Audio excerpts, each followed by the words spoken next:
welcome to Titans Video Mailbag. Eric Bacharach, Joe Rexrode. Just got back from Houston where the Titans lost 34-17 to the Texans, and they are on the fringe of the playoff race. Let's get right to your questions.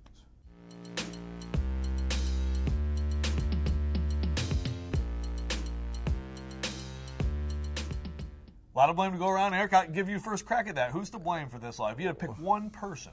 One person? Or I guess you can pick a group. I mean, for me, I think, the obvious candidate is just like the run defense as a whole. They allowed 281 rushing yards, nearly allowed, their season average on one run by Lamar Miller. But to me, I think just the offensive line is so concerning just with what we've seen with that group, the way it's trending. I think it's a real concern, and you look at what happened last night with the way Mariota played. Obviously part of that is on him, the sack numbers. He could have gotten rid of it sooner some occasions, but I don't know. I think so much of it is on the offensive line right now. I'm going Luke Stocker. He should have made a spin move and vaulted everyone and scored on that fourth down. No, it's not on Luke Stocker. And a lot of people are going to say it's on Matt LaFleur, Mike Vrabel for that play call. That was a huge mistake. But to me, I'm going with the run D. Okay. Because that's something you expect the Texans to be great up front. I thought they would struggle to protect, but to let them run for 281. It's insane. But again, a lot of good choices.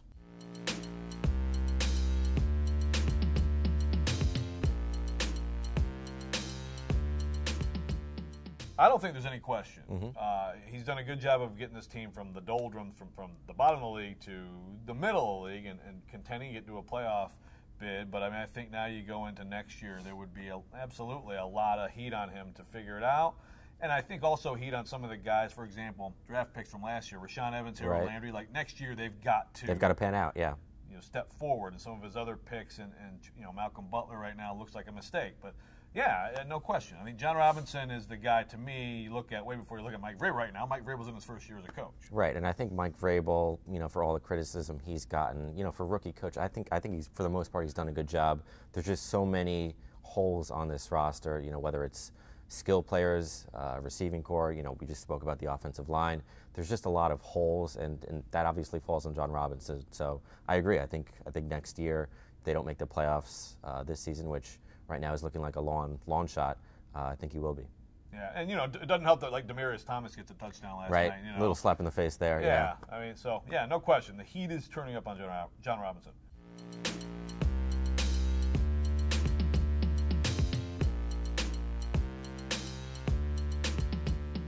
All right, is the season over? I don't think they're making the playoffs. There's just too many obstacles at this point. Is it? I would say yeah. Then okay, you're saying yes. They've got 5 more games. I wouldn't be surprised if I would expect them to have a winning record this last 5 games. But honestly, to get to the postseason, they're probably they have to win out, and I just don't think that happens. The Titans, this season are just too unreliable to sort of bank on something like that. I think it's probably over. I'm going to be Mr. Sunshine. It's not over. In fact, I think they're going to be 9-6 playing the Colts for a playoff spot. Okay. Now, I don't like their chances against Andrew Luck ever again until they beat him, ever. But I have a feeling a winning streak and a different feel is coming. And then when the Jets beat them by 2 touchdowns Sunday, I'll apologize. Okay. So there you go. And what are we? Do we actually get our picks right? We did. Week? We both did. Right, so 3-8. 3-8. We're on a roll. Thanks for your questions. We'll be back next week.